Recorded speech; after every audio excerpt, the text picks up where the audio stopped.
ADHD reWired, episode 424.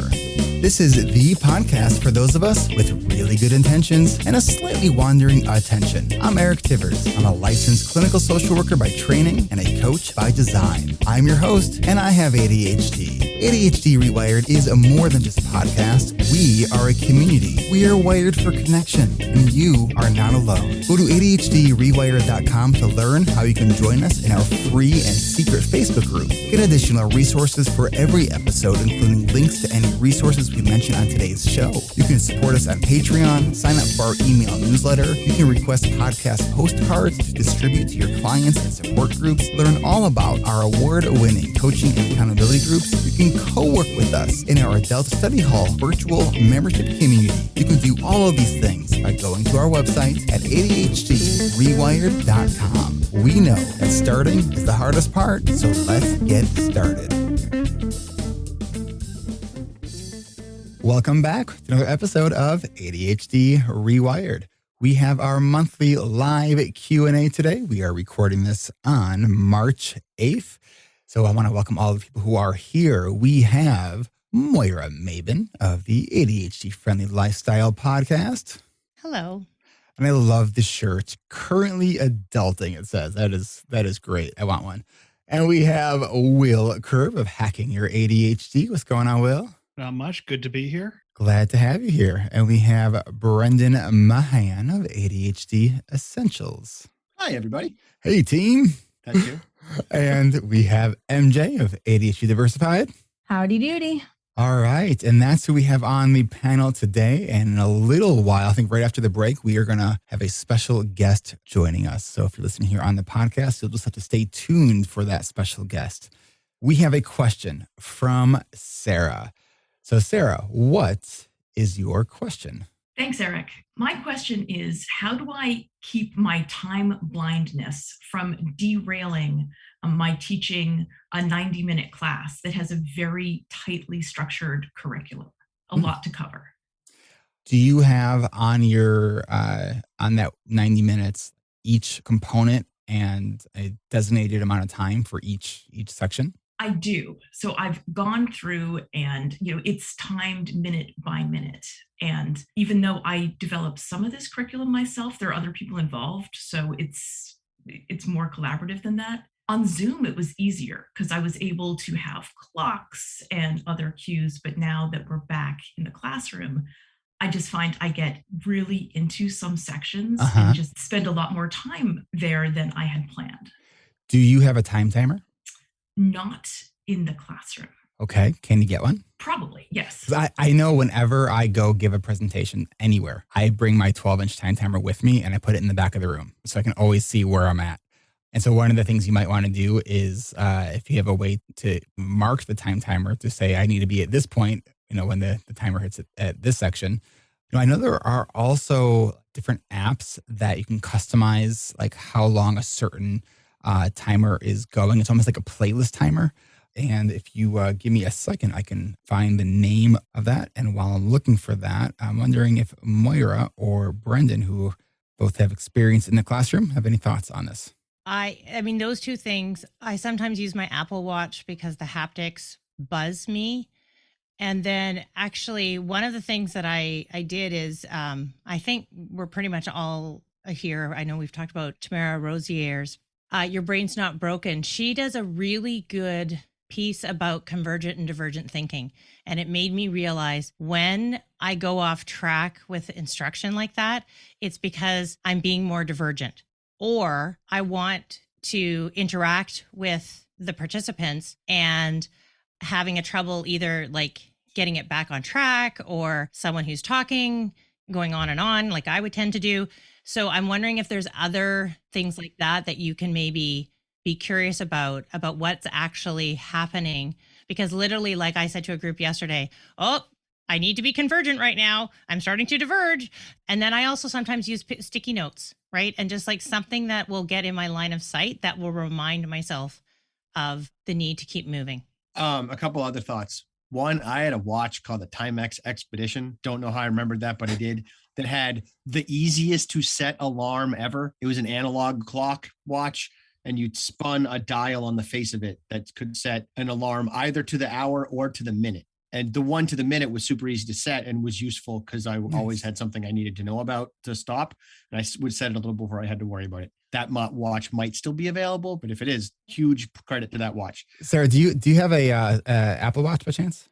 I do have an Apple Watch, and I actually have tried just having it go in like 5-minute increments, just sort of mark the time. The problem is that I haven't found an app for the Apple Watch anyway that will just do it every 5 minutes without me having to reset it. And I find then I miss one and then I get off. I got an idea for you on that. So if you create because you have different watch faces that you can create, what do they call them? The complications, which I think is really a funny name for it.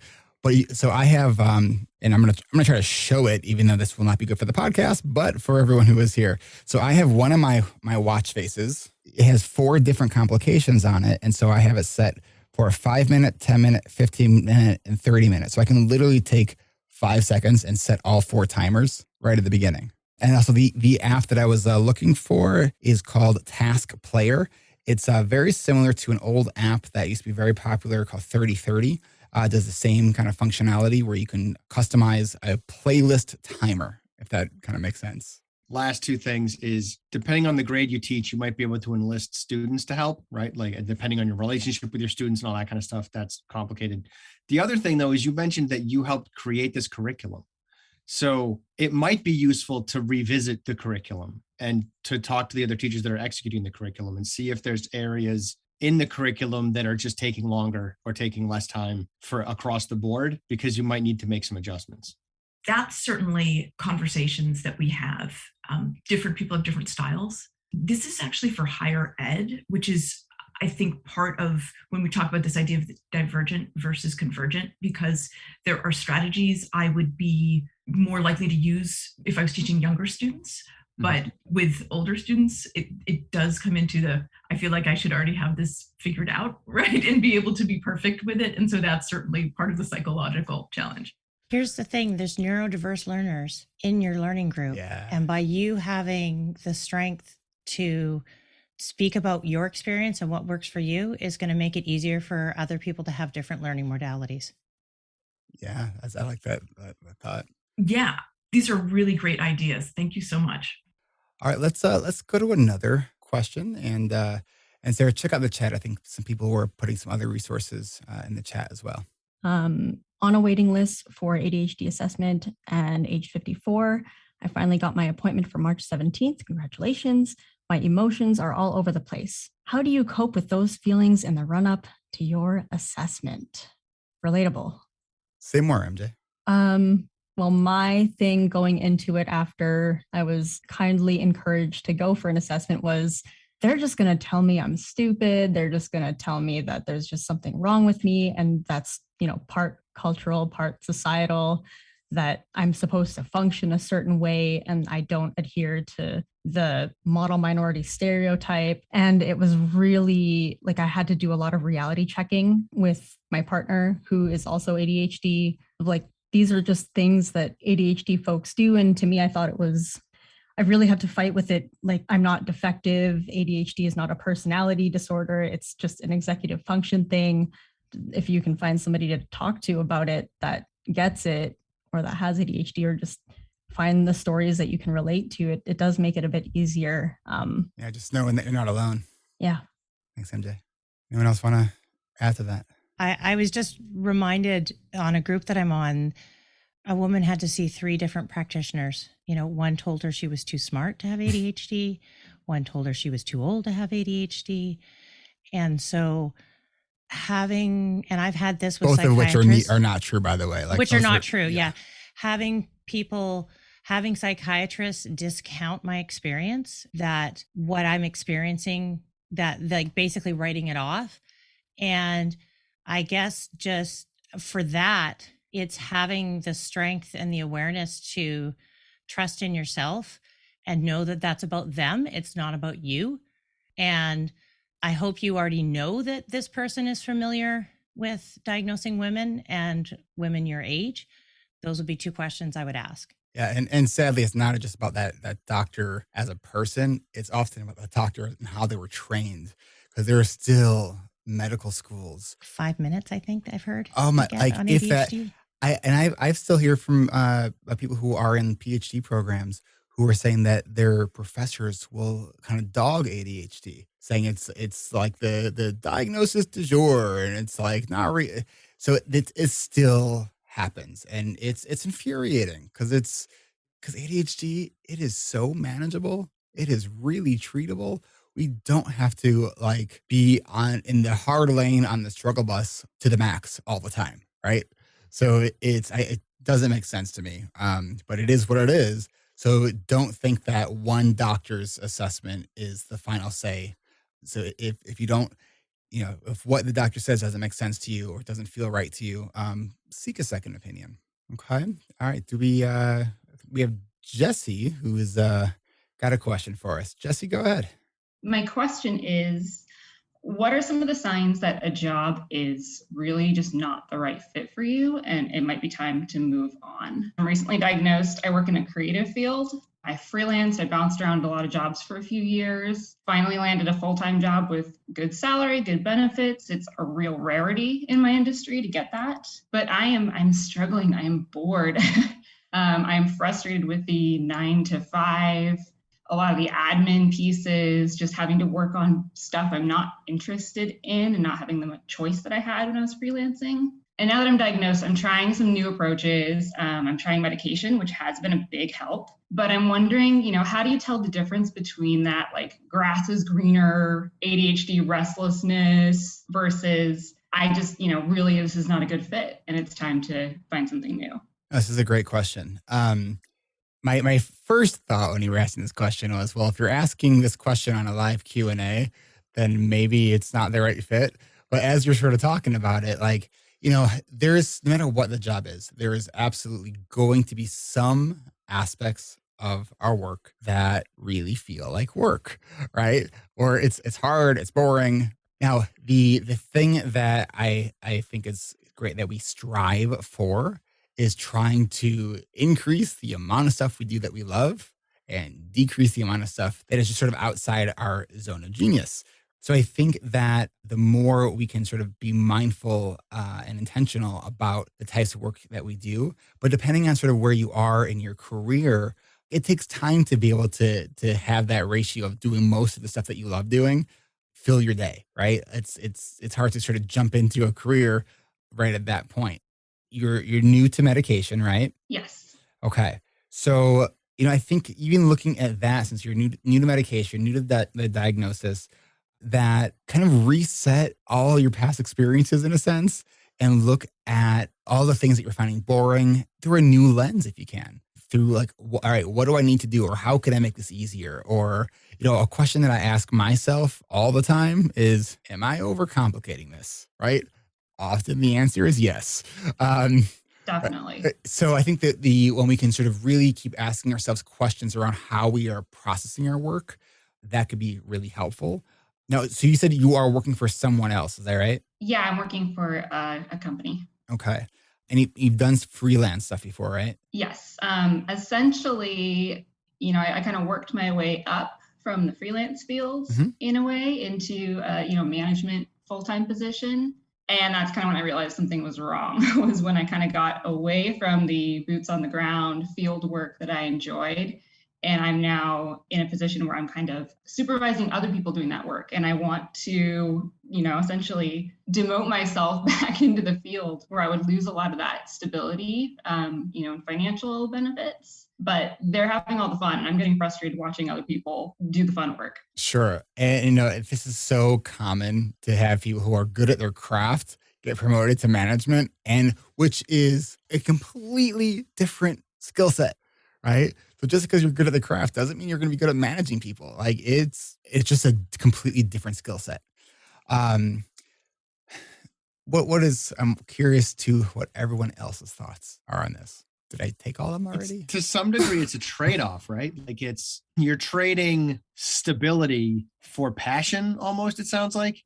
And Yeah, I'm not- exactly. I feel like I have to choose between the stability or the creativity. And I've been a good manager. I'm getting good marks, but I don't like it. How long have you been a manager? I've been in this role for about 3 years now. The pandemic really, really upended things. I was about to quit 1 year into this job when the pandemic hit, and everything kept changing. And I feel like it's just been like, let me get through the next year.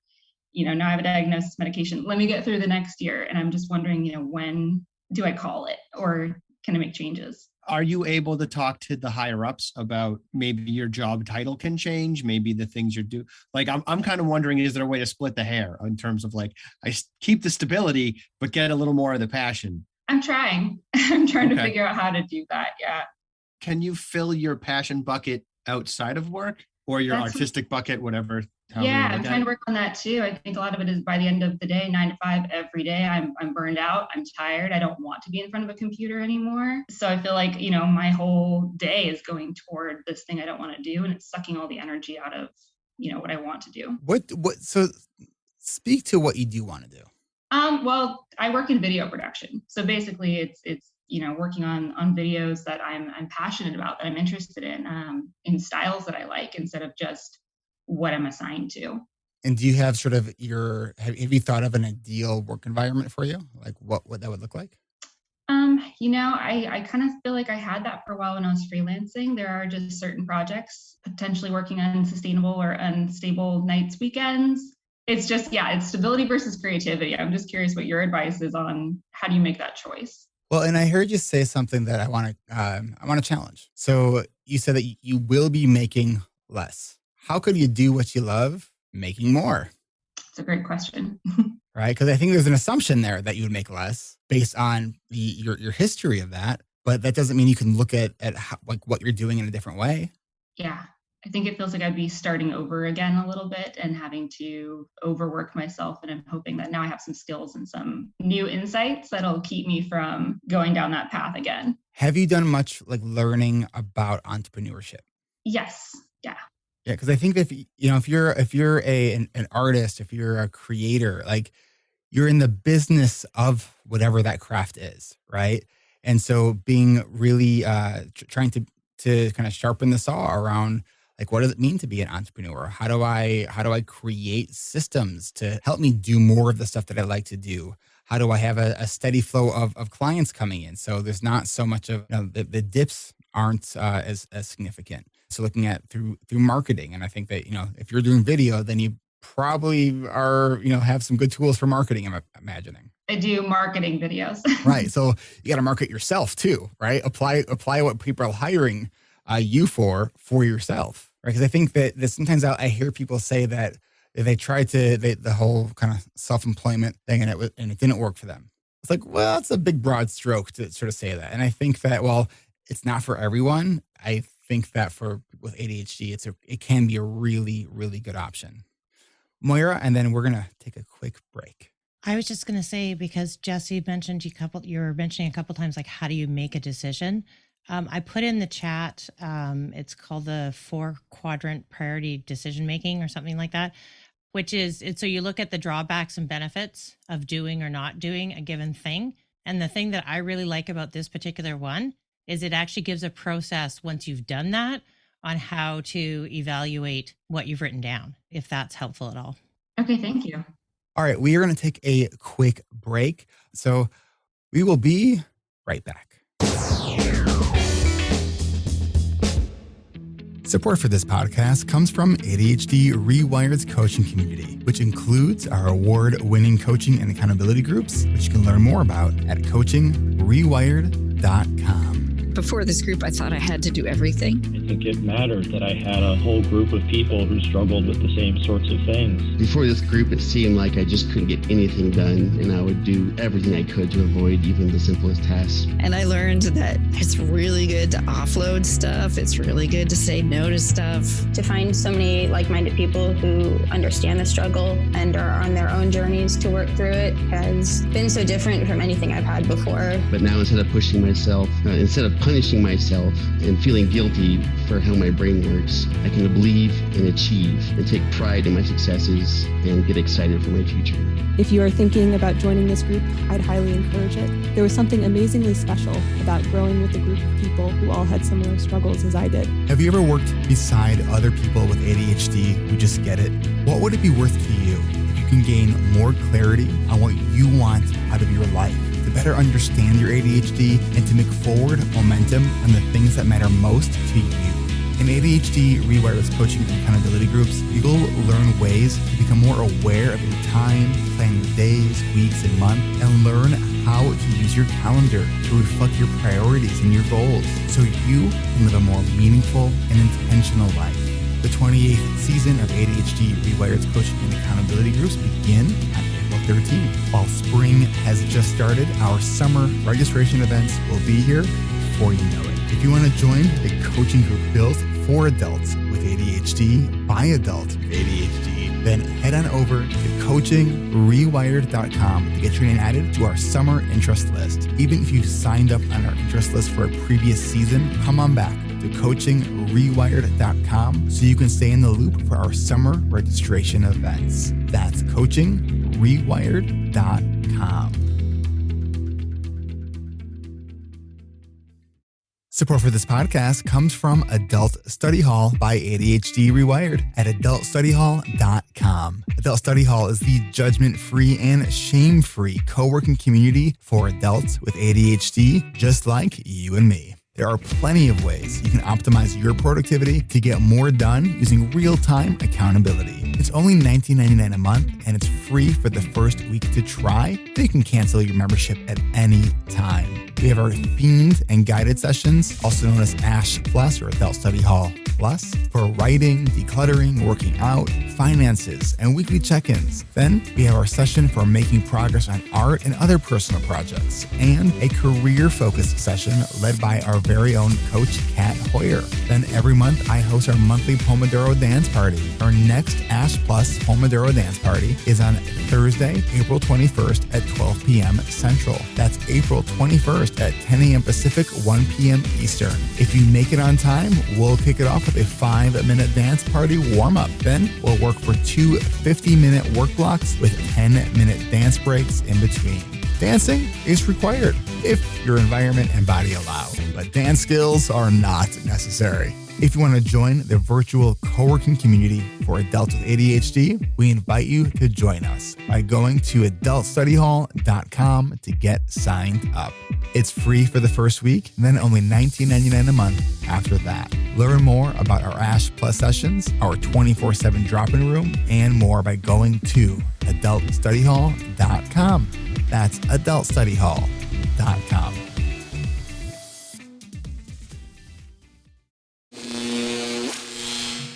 And we're back. Awesome. Thank you, Jessica, for that. All right, Jessica, what is your question? Well, I got a new job earlier this year, which is great, except in the pandemic, working from home, I cannot use many of the strategies that I found work really well for me, and I've been struggling. Like, I need external accountability. I need somebody to be like, hey, you're here at this time, so start working when you're supposed to, not, whenever you feel like it. Any strategies, any input tips on how to make strategies that are not working anymore because of the pandemic work again? What kind of accountability have you tried? I actually have a very close group of friends from my old job, and for a while we would work virtually together, and that helped, but that's kind of fizzled out. So our brains don't all work the same. Some of us, it really helps. Others are like, no, I need complete silence from everybody. And there's some co-working sessions that I have virtually with some other people, but that's kind of hit or miss. And, really, I think the biggest part is like, I started in the middle of the pandemic. I've never actually met any of my coworkers face to face. So I can't ask, I barely know them. So I don't want to be like, hey, who here wants to work virtually? Because everybody seems very kind of focused on what they're doing, and everybody's very busy and able to get things done. And I'm just kind of sitting over here by myself, creating accountability via urgency. I found that's a trap that I've fallen into. Jessica, are you making an assumption that your coworkers wouldn't enjoy some virtual co-working? Yes. Yeah. Maybe a little bit. Okay. Obviously, I want to mention adultstudyhall.com. That's like we launched it last May for this very reason, because lots of people are still doing remote work, and it's hard. It is hard to do remote work when you are basically responsible for managing your own time. Brendan, what are your thoughts? Not purely a repurposing strategies, but something that I keep encountering with people in the parenting groups, one-on-one clients, myself, friends. One of the things that gets lost when we work from home is transitions, because you're not driving to work and you're not driving home. So those really obvious transitions that set boundaries for us go poof. And as a result, things get blurry, and that makes everything harder. So it might make sense to come up with some transition rituals that you engage in to help you get into work mode and then out of work mode. And I highly recommend that part of that transitioning involves planning your day. Transitioning into work mode could look like looking at your calendar, checking out your to-do list from the previous day. What am I doing today? Kind of stuff. And then transitioning out of work could be, what am I leaving incomplete that I need to address tomorrow? What do I know that is happening tomorrow that I can't even deal with until tomorrow? Those kinds of things. So you can put stuff down and pick things up appropriately and recognize that transitions are more complicated than we think they are. I have a 9-element component transition model that I play with. The first thing is, for every transition, there's 3 stages. So there's transitioning out of whatever we're doing, then there's a gap, and then there's transitioning into the next thing. Then there's 3 elements to those 3 pieces, which is the physical transition, walking into the next room, taking out your binder, opening your laptop, whatever that might be, which is usually the only one we think about. But there's 2 more, which is our cognitive transitions, right? We have to deal with our thought process and what we think about what's going on and what we think about what we're doing next. And then also the emotionality of it. We have to deal with that too. We have to transition out of the emotions of whatever we were just doing, then navigate that gap, and then transition into the emotions of what's coming next. So I recognize I'm not repurposing a strategy here, but this is an important strategy for working from home more effectively. And it might open up some doors to the stuff you're already doing. Yeah, I definitely don't. In the mornings, it's a mad rush to get my kids out the door to school. And then sometimes, like, I literally just stand in the kitchen looking around me for like a full minute, wondering because you need to transition, but you're not doing it intentionally. Yes. Will. I just wanted to mention a different accountability service that I've been playing with recently called Shelpful, that is just entirely text-based. And so what I'll do is I'll text my Shelper what my to-do list is for the day with like the times I'm planning to do things, and they just text me back when I'm supposed to start those tasks. It's great as an accountability partner because I don't have any emotional investment with them. So if I don't do something, there's no like, I feel bad about it. It's like, oh, I just didn't get to that. And they're like, okay. I think that's so interesting, Will, because when you said that, I was like, well, who the hell is this person? Like, I'm not emotionally invested with this person. That's not going to work for me. Like, because I think that having that relationship with someone is what makes accountability work, which is why I think services like FocusMate are kind of like, because you don't really know these people. Like, I think you have to know, like, for accountability to really be effective, I think it's helpful to have a relationship with that person. But again, everyone is different. Yeah. I mean, there is like a aspect of like my inner people pleaser wants to be like, hey, I clicked everything I said I would do today. But there is also, I know I have had problems with accountability before where it's like, oh, I didn't get to something. So now I don't want to talk to the person until I do the thing. And so I'm like not doing the thing, and I'm just avoiding like texting someone back because I haven't done the thing. Oh, that's my life. I feel like that's everything. That's a lot of my time is spent doing that. More than anything, this has really gotten me back into the habit of writing out to-do list and planning my day, because I have that's the easiest thing to do and just send to them. Even if I don't get to everything I plan to do, that's a good step in getting to what I need to do. Thanks, guys. All right, what is our next question? We have one from Greg. How can I keep doing the routines that keep my ADHD under control when I am traveling or in a different environment? Tell me the question again. I might not have been fully paying attention. It's like you have ADHD or something. How can I keep doing the routines that keep my ADHD under control when I am traveling or in a different environment? Ooh. And I think of like anchors. Moyer is a much more experienced traveler than probably any of us here, I think. So Moyer, what do you do to maintain your routines? I build what I'm doing around that. And I start to think about the transition ahead of time, to think about the time zone change and how that will impact. And when am I going to get out and do physical activity? If I'm going to a conference, I actually like to stay not on site, because then that gets me out of that environment. And it also gets me getting fresh air and moving. So sometimes engineering the things that you want. When I fly out of Seattle, there's a hotel that I stay at that I can walk to the airport. And then if there's things that are really important to you, finding travel versions of things. Like I have a travel yoga mat that is like super skinny, like creature comforts, take them with you. Because a lot of the issue sometimes is, how do we pack when we don't know how we're going to feel? Because a lot of the times the things that we choose is based on how we're feeling. Yeah, I was also thinking about meetings, reservations, anything that you have a commitment to somebody else to sort of get out of the door can be really helpful. Getting the stuff that you need to leave the room like the night before can also be really helpful, kind of preparing all of that kind of stuff. Brendan? Some of the benefit of traveling is getting away from all of our routines. So don't discount that. Like you can put some of it down. There might be stuff like taking your medication that maybe you don't want to put down and you want to make sure that stays, but other things, maybe you can put it down. And I also want to expand this a little bit and say, make sure you have a plan for how you're going to get back into your routines when you return home. Especially exercise, like really, like if that's currently part of your routine.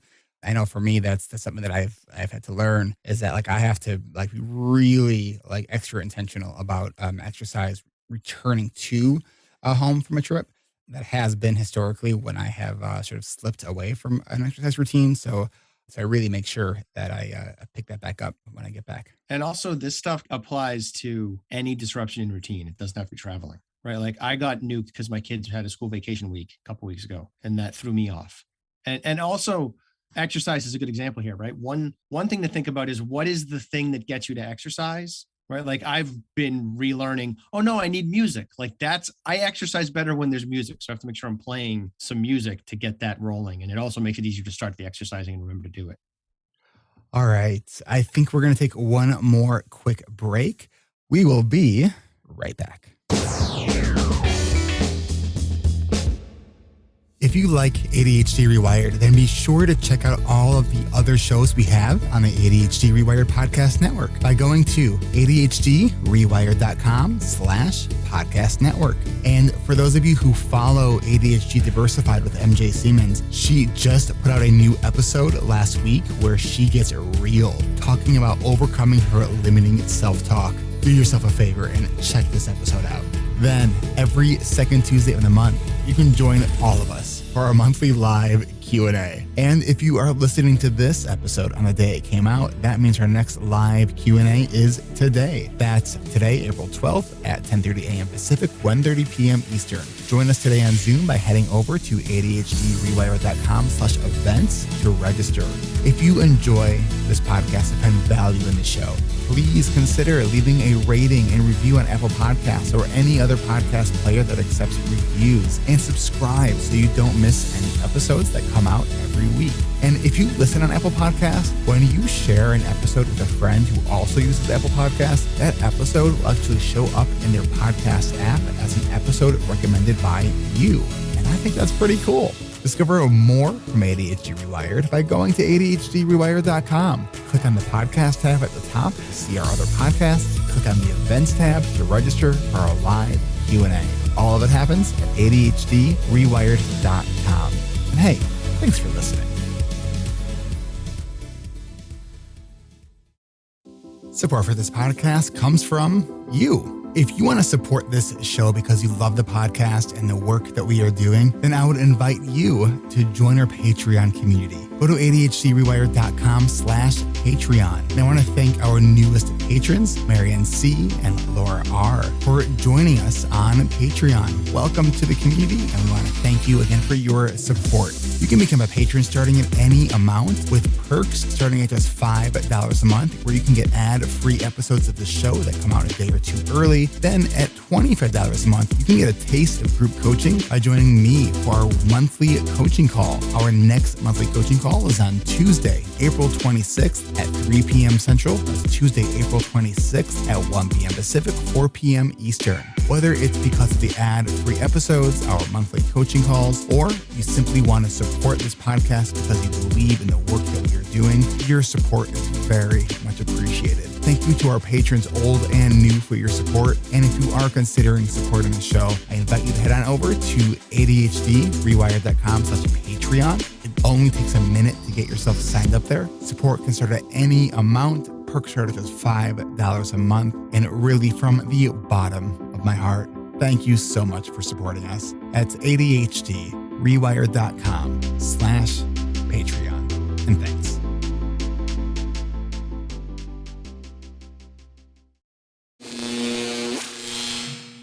And we're back.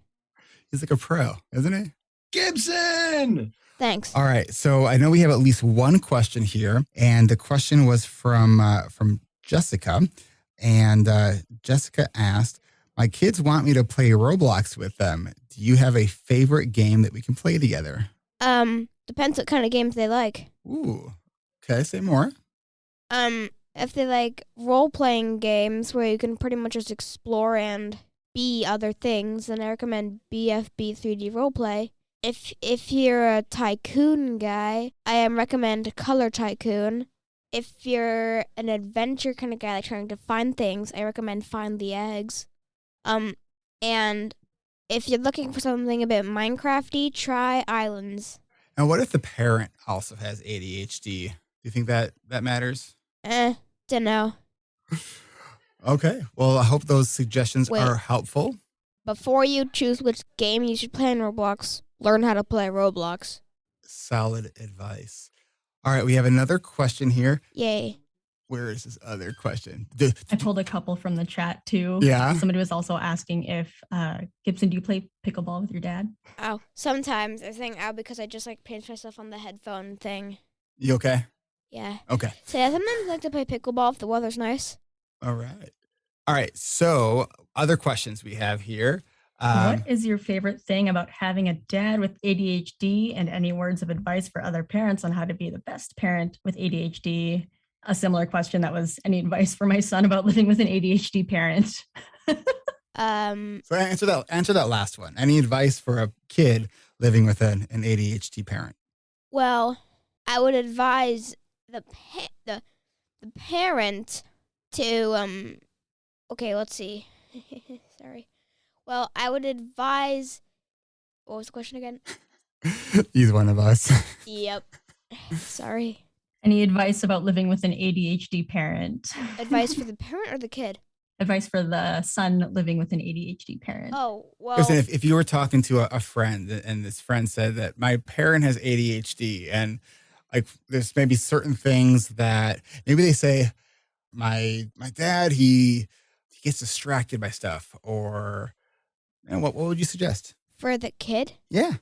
I would really just suggest forgiveness, and maybe like ask your adult that has ADHD if they can help out. Okay. That's great. Thanks, buddy. And no, it's not really a chore. It's just called being nice. Ever heard of it? with some snark. Okay. Do we have can you maybe do one more quick question for Gibson, and then we will here we go. Do you like to cook or make food? Not that much, really. He just likes to eat it. Yeah. So let me ask you this. What do you think is the coolest thing for you about having ADHD? The best part about me having ADHD? Mm-hmm. My dad. I mean, because he literally hosts a podcast on ADHD, and he's an entrepreneur. I look up to him. Aw. I'm having a very proud dad moment right now. Thanks, buddy. You're welcome. You can go back to what you were doing. Thank you so much. You're welcome. We're going to say thanks. Thanks for having me. And Dad? Yeah? I'll be back. Goodbye. All right. What is our next question? A question from Abby. Got diagnosis last year at 41. I've been having issues with my neurotypical spouse. Now that some of my traits that annoy them are symptoms of my ADHD, like rambling, interrupting, and forgetting. I try my best, but I can't always control everything, especially at the end of a workday when I don't have much energy left to manage my symptoms. What are some ways we can work on communication so that we don't end up in unnecessary conflicts? I feel like we have a lot lost in translation between our different brain styles, different style brains. Brendan, what are your thoughts on this one? Some of it sounds like, if I'm reading this correctly, their spouse, the traits they already had became annoying after the diagnosis. I don't know if I'm understanding that correctly, which is, in my experience, it's usually the other way around, where like stuff that was annoying becomes less annoying because now we have a reason for it. But one critical piece of communication is it's not always helpful. It's almost never helpful to talk about the conflict when you're in the conflict, right? Like, wait until we're all de-escalated and then revisit that topic and have a conversation about it, and things might re-escalate. That's possible. But if we can talk about what the challenge was when we're a little calmer, we might be able to come up with strategies and tactics to address it more effectively.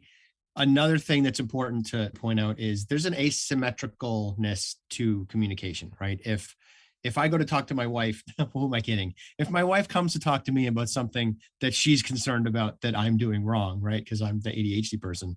When she comes to me, it's easy for me to get overwhelmed because she has all this information and has done all this thinking about whatever it is that she wants to talk about. And I'm starting at kind of zero, right? So if you're finding that's a challenge that you're experiencing on either side, I just send an email. Like my wife this has fundamentally kept our marriage together. My wife just started sending me emails about the big, hard conversations so that I knew what she was thinking. And then I could come to that conversation more prepared and more balanced instead of feeling like I was put on the spot and overwhelmed. To add on to Brendan's communication strategies, doing that kind of communication over text can also be very helpful, because I have that same thing where I get overwhelmed. I have trouble processing what I'm hearing, and I can't talk. And so it just comes off as me being moody and silent, whereas I'm just sitting there really trying to process. And if I just have a little bit of space and I can just be like, these are my thoughts, I can lay them out. I can like slow down and organize my thoughts and then send them, rather than trying to do it all at once in a conversation. And at first I'm like, this feels awful. I am trying to avoid my emotions, but it's like, oh no, this is actually just what works for my brain. And it's not about you. It's about my ears having problems. Another piece to this is pay attention to stonewalling, right? Which is when one of the people in the conversation is not giving the usual nonverbal cues that they're listening, because that is going to lead to conflict. Because the other person, especially if the other person is concerned about connection and feeling connected, stonewalling is going to make them feel disconnected. And then they're either going to disconnect themselves or chase to try to get that connection back. And if they chase, the stonewaller is going to retreat that much more. And now we're off to the races, either because we're both stonewalling or because we're chasing back and forth and escalating in that regard. So that's a thing to pay attention to. A lot of the stuff I'm talking about specifically is really related to anxiety management.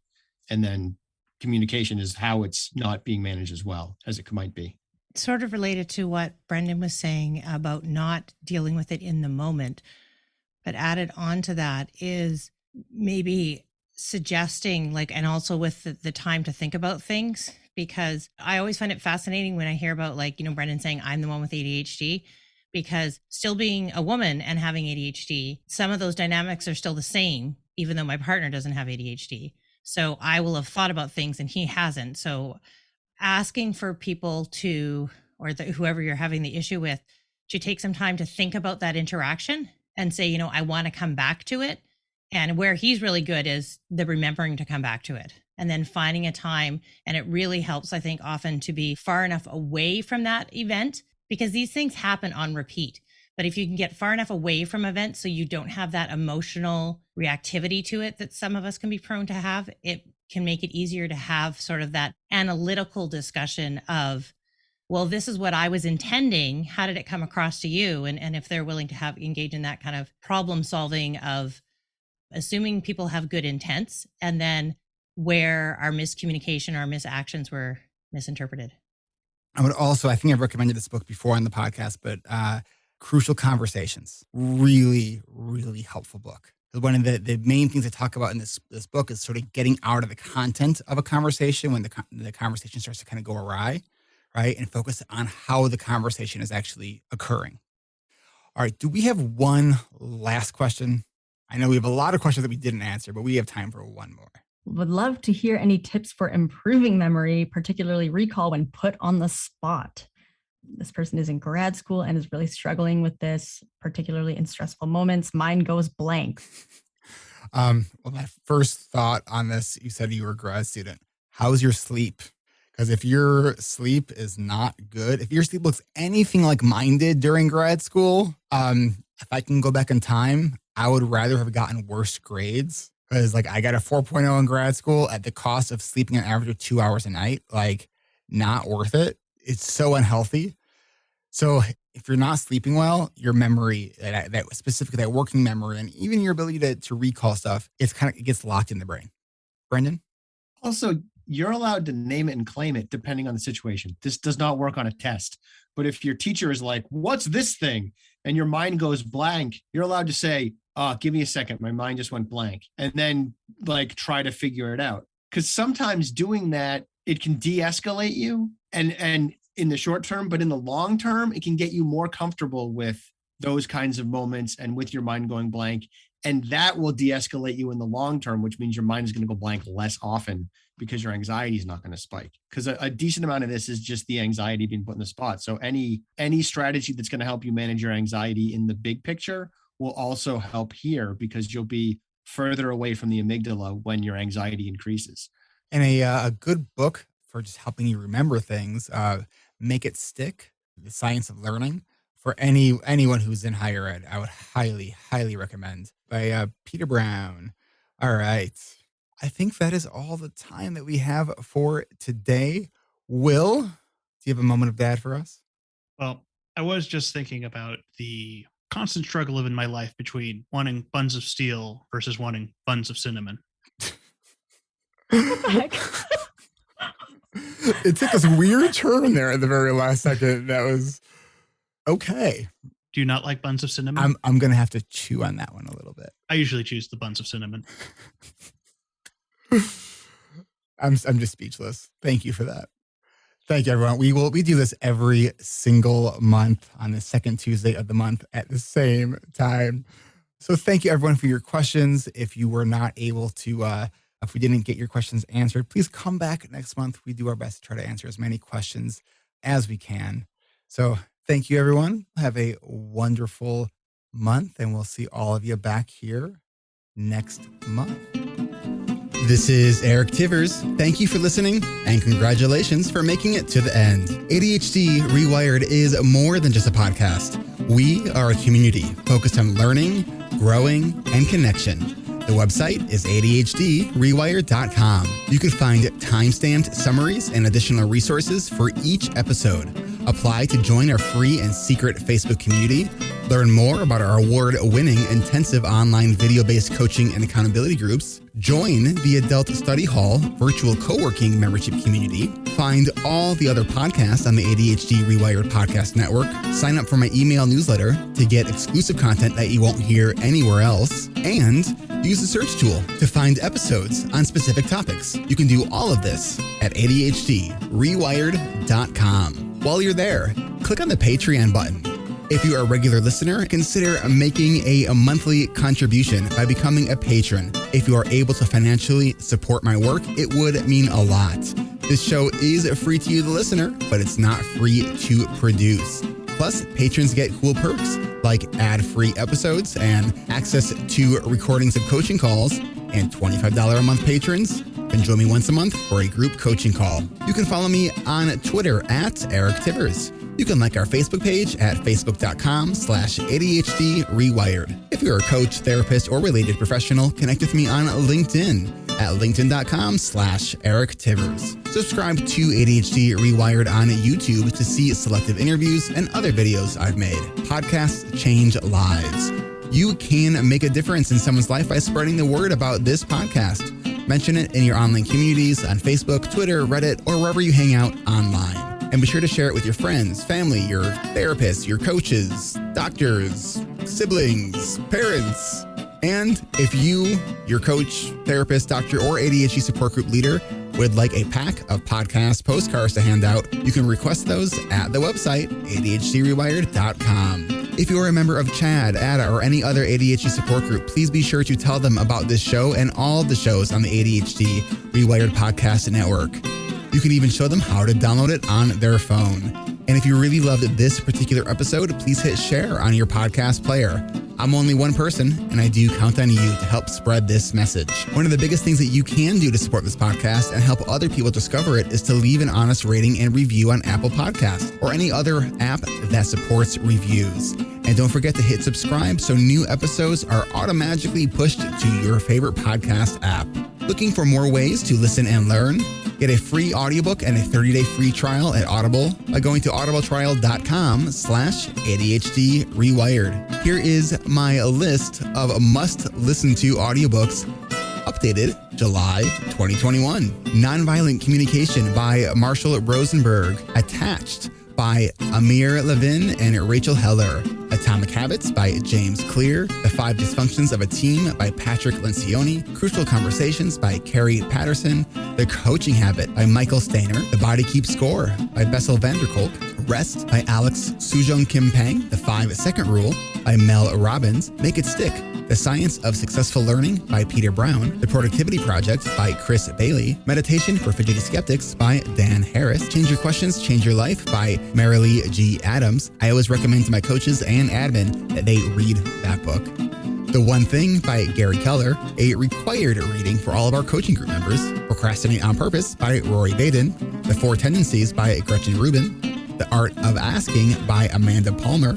And if you're looking for something a little bit more magical, I have fallen in love with the Harry Potter series, and the narrator, Jim Dale, is amazing. And of course, if you haven't yet boarded the Brene Brown bus, all of her stuff is great, starting with Gifts of Imperfection, Daring Greatly, Rising Strong, and The Power of Vulnerability. And if you're an entrepreneur or leader, be sure to check out her book, Dare to Lead. Do you have something that you would like to share? Click on the podcast tab at ADHD Rewired. Click the button to be a guest at the top of the page and schedule a 15-minute interview. This is Eric Tivers, reminding you to keep learning, growing, and connecting. Self-care is not selfish. No matter what you get done or don't get done, you are still enough. And no matter how hard it feels, we can do hard things. And we don't need to do them in the hardest way possible. Thanks for listening. I'll catch you next week.